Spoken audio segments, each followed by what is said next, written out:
Hi friends, అందరూ ఎలా ఉన్నారు? Welcome to my channel S kitchen. ఈరోజైతే మీరు ఎప్పుడు ట్రై చేయని వెరీ వెరీ టేస్టీ బీట్రూట్ దోశనైతే చేసుకుందాం. అలాగే బీరకాయ చట్నీ, రెండు బీబీతో వచ్చాయి కదా.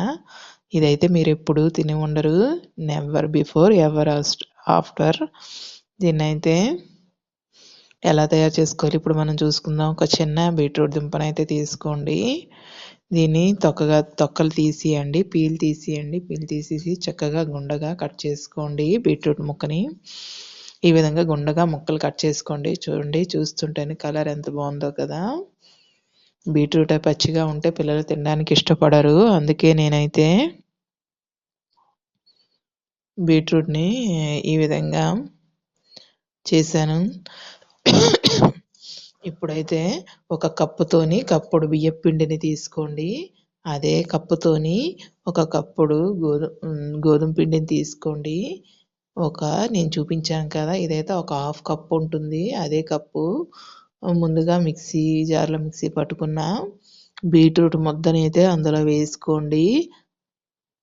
చూడండి, ఇవన్నీ కప్పు ఇదైతే హాఫ్ కప్పు. ఒక టేబుల్ స్పూను సాల్ట్ అయితే వేసుకోండి. అందులోకి ఒక పెద్ద గ్లాసు వాటర్ వేసుకోండి. దీన్నైతే చక్కగా కలపండి. ఉండలు లేకుండా చక్కగా కింద పైన కలిపి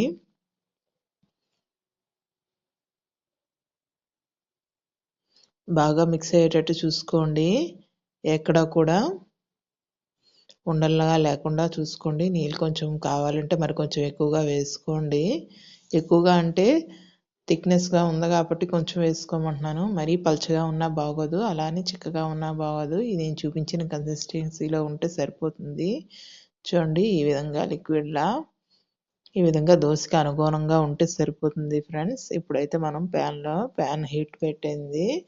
లో ఫ్లేమ్లో పెట్టుకొని, లో కాదు మీడియం ఫ్లేమ్లో కొంచెం పెట్టుకొని ప్యాన్ హీట్ అయిన తర్వాత ఒక 2 టేబుల్ స్పూన్స్ వరకు ఆయిల్ వేసుకోండి. ఆయిల్ బాగా హీట్ అయిన తర్వాత ఒక 2 గరిటెల దోశ రుబ్బునైతే వేసుకోండి. వేసుకొని ఇలా చక్కగా రౌండ్గా స్ప్రెడ్ చేసుకోండి, దోశ ఆకారం వచ్చేటట్టుగా. కొంతమందికి పెద్ద దోశ కావాలంటే పెద్ద దోశ వేసుకోవచ్చు, మీడియం సైజ్ దోశ కూడా వేసుకోవచ్చు. నేనైతే కొంచెం మీడియం సైజులో వేసుకుంటున్నాను, ఎందుకంటే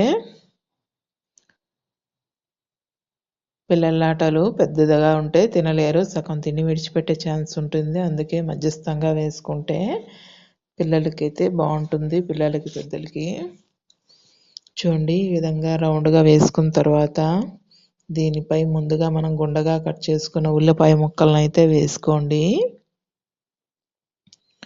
చూసారా, ఉల్లిపాయ ముక్కలు ఈ విధంగా వేసుకోండి. ఒక 2 దోశల వరకు వేసుకోండి. అలాగే ముందుగా కట్ చేసి ఉంచుకున్న ఉల్లికాడలు ఉన్నాయి కదా ఫ్రెండ్స్, అవి ఒక 2 గుప్పెలు వేసుకోండి. ఉల్లికాడలు గుండగా కట్ చేసుకొని మీరు ఎప్పుడూ టేస్ట్ చేసి ఉండరు, అందుకే దీన్ని ఇలా నేను చెప్పిన విధంగా ట్రై చేయండి. చాలా అంటే చాలా రుచిగా ఉంది. అలాగే గుండగా కట్ చేసుకున్న పచ్చిమిర్చిని కూడా వేసుకోండి. అలాగే 2 బీరకాయలను అయితే తీసుకోండి. ఎక్కువైతే దీనికి ఎక్కువ అయిపోతుంది, నేను మామూలుగా చూపిస్తున్నాను అంతే. దీనిలో లేతగా ఉన్నాయి కదా, ఇందులో 2 బీరకాయలను అయితే తీసుకొని తొక్క తీయకండి, పీల్ తీయకుండా చక్కగా గుండగా కట్ చేసుకోండి. కట్ చేసుకోకముందే 4-5 సార్లు కడగండి. కట్ చేసుకున్న తర్వాత కడిగితే దాంట్లో ఉన్న విటమిన్స్ అన్నీ పాడయ్యే ఛాన్స్ ఉంటుంది. చూసారా, దోశ మనం వేసాం కదా, ఈలోపు దోశ ఎర్రగా వేగింది. చూసారా, రౌండ్ 4 పక్కల లైట్ గోల్డెన్ కలర్ వచ్చింది కదా. ఇప్పుడు మనం దీన్ని ఇలా వెనక వైపుకి తిప్పుకోవాలి. వెనక వైపు కూడా చక్కగా ఉల్లిపాయలను మనం ముందుగా వేసుకున్న ఉల్లికాడలు ఉన్నాయి కదా, అవి కూడా వేగుతాయి. వెనక వైపు తిప్పుకున్న తర్వాత ఎక్కువసేపు అయితే ఉంచక్కర్లేదు ఫ్రెండ్స్, ఒక 5 నిమిషాలు ఉంచితే సరిపోతుంది. చూడండి, మీకు ఎప్పుడైనా దోశ వేగిందా లేదా అని తెలియాలి అంటే చూడండి, చూడండి, అంచుల్లో రౌండ్గా వచ్చి లైట్ గోల్డెన్ కలర్ వచ్చింది అంటే దోశ ఉడికింది అని అర్థం ఫ్రెండ్స్. దీన్ని మినిమం ఒక 10 నిమిషాలు అయితే పడుతుంది దోశ మీడియం ఫ్లేమ్లో. చూడండి, ఇలా 2 గరిటెలతో 2 వేసి చక్కగా నలువైపులా కలిపిన తర్వాత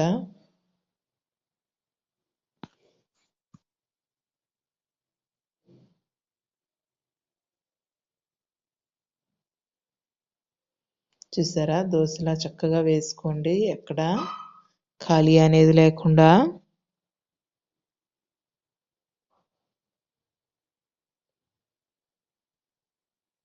దీనిలో మళ్ళీ ఎప్పుడులాగే చక్కగా గుండగా తరిగిన ఉల్లిపాయ ముక్కలు ఒక 2 గుప్పెలు వేసుకోండి. ఒక గుప్పెడు వరకు ఉల్లికాడలు వేసుకోండి. అలాగే పచ్చిమిర్చి ముక్కలను కూడా వేసుకోండి ఫ్రెండ్స్. మీరు ఈ దోశ, ఈ చట్నీ ఎప్పుడూ మిక్స్ చేసి తిని ఉండరు నాకు తెలిసి. అందుకే మీరు దీన్నైతే ఏ యూట్యూబ్లో కూడా చూపించి ఉండరు, ఎక్కడ కూడా ఇన్స్టాగ్రామ్లో ఎక్కడ మీరు చూసి ఉండరు. దీని కాంబినేషన్ అయితే చాలా బాగుంటుంది ఫ్రెండ్స్. నేను ట్రై చేశాను. ఇక్కడైతే అలాగే చేస్తారు. మీరు కంపల్సరీ దీన్ని ఇలా ట్రై చేసి టేస్ట్ చేయండి. నేను అందుకే మీకు ముందు నుంచి చెప్తున్నాను, ఇలాంటి dosa never before ever after. దీన్నైతే ఇలా చక్కగా రౌండ్గా వాటర్ అంతా, దోశలో ఉన్న వాటర్ అంతా ఇంకిపోయి మనం ముందుగా వేసుకున్న ఆయిల్ దానికి పడుతుంది. చక్కగా ఒక 10 నిమిషాల వరకు ఇలా వేగిన తర్వాత చూసారా, అంచులైతే గోల్డెన్ కలర్ వచ్చింది అని మనకు తెలుస్తుంది. ఈ విధంగా తెలిసిన తర్వాత ఈ పైన వేసుకున్న ముక్కల్ని ఇలా అడిచేయండి, గరిటెతోని అడిస్తే ఆ ముక్కలు ఉల్లిపాయ అన్నీ దోశకి పట్టి ఉంటాయి. బీట్రూట్ స్మెల్ అనేది మీకు తెలియదు ఫ్రెండ్స్. చాలామంది బీట్రూట్ పిల్లలు తినరు కాబట్టి తినడానికి ఇబ్బంది పడతారు. ఇలా చేస్తే కలర్ఫుల్గా దోశ ఉంటుంది. బ్రేక్ఫాస్ట్లోకి స్నాక్ ఐటెంగా కూడా పిల్లలు తినడానికి చాలా ఇష్టపడతారు. స్కూల్కి కానీ ఒకసారి కడితే అందరు పిల్లలు అట్రాక్టివ్ అవుతారు. కాబట్టి మీరైతే దీనిని ఈ విధంగా ట్రై చేయండి.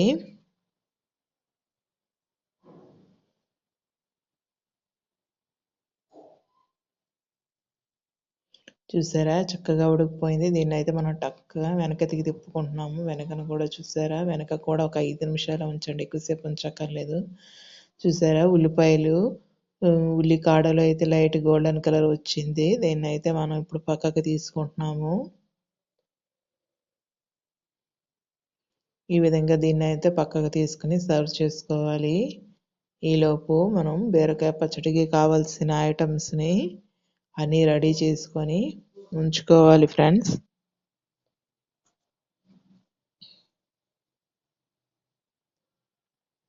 ఇప్పుడు మనం ఒక కడాయి అయితే పెట్టుకొని, ఒక ప్యాన్ పెట్టుకొని అందులో ఒక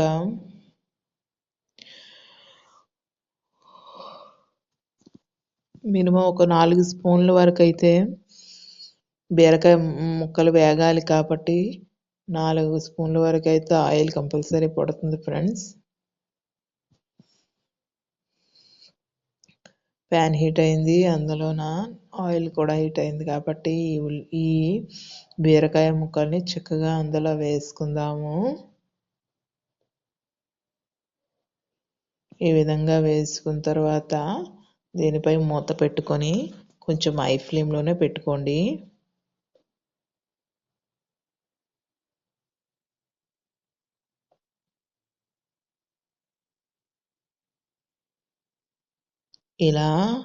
ఇలాగ వేగనివ్వాలి ఫ్రెండ్స్. అప్పుడు బీరకాయలో ఉన్న వాటర్ అంతా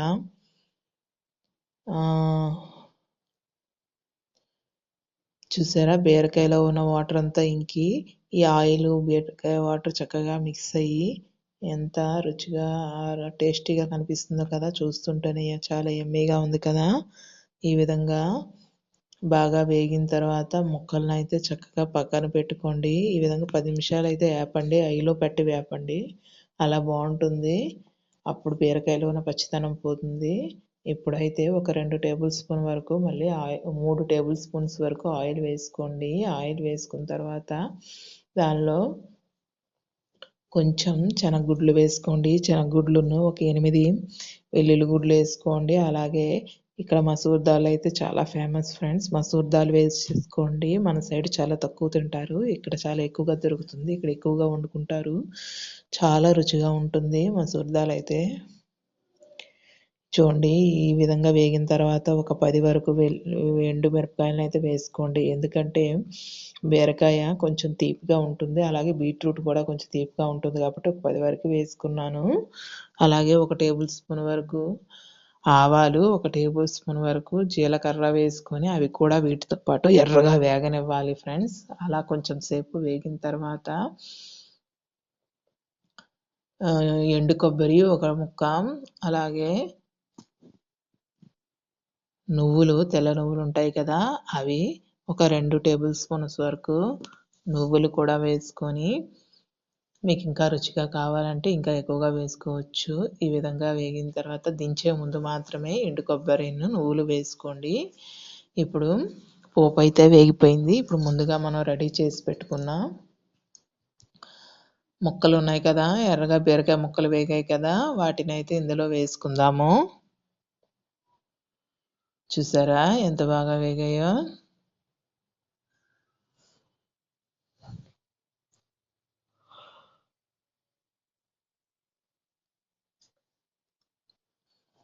మనం టమాటా వేయట్లేదు కదా, అందుకోసం కొంచెం పులుపు కోసం చిన్న నిమ్మ చెక్క అంతా చింతపండు అయితే వేసుకోండి. ఎక్కువ అయితే అవసరం లేదు.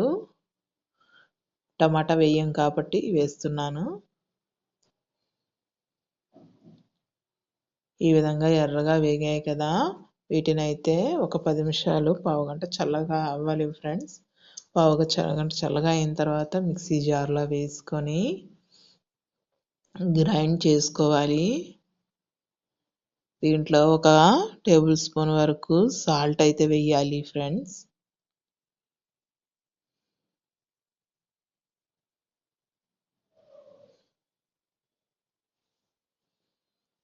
చూడండి దీన్నైతే ఇప్పుడు చక్కగా మిక్సీ పట్టుకున్నాం, గ్రైండ్ చేసుకున్నాం. ఈ విధంగా గ్రైండ్ చేసుకున్న బీరకాయ పచ్చడిని ఇప్పుడైతే మనం టేస్ట్ చేసుకుందాం. దీనిలో చాలామంది పోపు కూడా వేస్తుంటారు, కానీ పోపు వేస్తే నాకు నచ్చదు, బాగుండదు. దీంట్లో ఇలా తింటేనే బాగుంటుంది, ఎందుకంటే దీనికి ఇలానే ఉంటుంది. ఇలా చేస్తేనే చట్నీ బాగుంటుంది.